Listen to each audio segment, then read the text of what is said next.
And the smart PR play of the day goes to a couple of kids who are big Rand Paul supporters.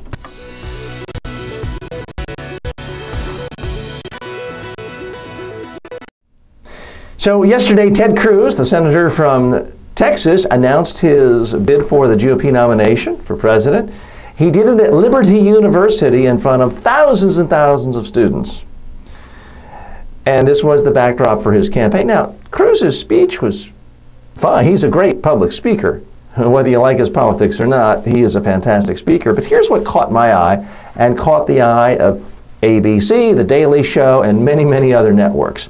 Sitting in the crowd were several students wearing Rand Paul sweatshirts or t-shirts, and it was in every single newscast. It got commented on. That's the PR play of the day, because Ted Cruz had to spend presumably hundreds of thousands of dollars, all the details needed to orchestrate a big public announcement like this, dealing with the media, contacting the media, setting up everything with Liberty University, rehearsals the night before. This was a big production.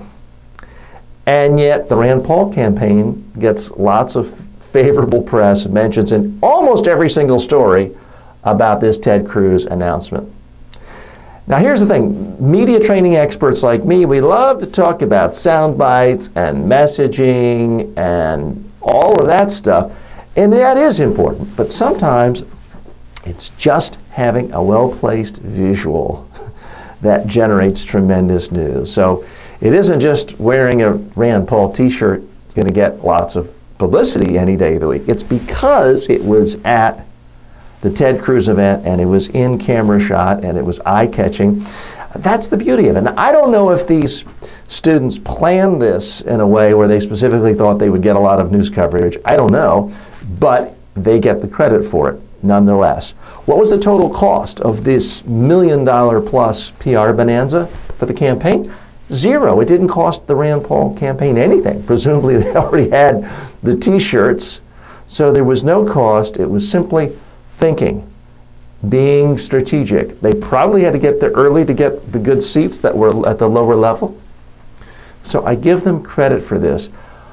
There is a time when you have to make plans, preparation, hire staff, certainly if you're a candidate. But there are times when you can get publicity just by being smart and essentially leeching on, being a parasite off of other people's PR events. This is a classic example of it, and I take my hat off to them. It also, by the way, in case you think they're just being rude and obnoxious, these students were forced to be there. Liberty University forced the students to come because it was a part of a larger weekly gathering, and if they didn't come, they'd have to pay a $10 fine. So you can't necessarily blame the students. It's not as if they lied and said they were Ted Cruz fans and then showed up and changed clothes. This does show some of the risk of Ted Cruz's strategy. He went for the strategy of big event, big place, thousands and thousands of students. He might not have been able to generate that crowd just with Ted Cruz supporters. So he essentially bought his audience from Liberty University.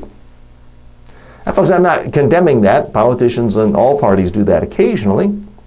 But it does come risk. When they're not your own supporters, you end up with surprises. You lose controlling the visuals, and next thing you know, Rand Paul t-shirts are popping out. That was the PR play of the day.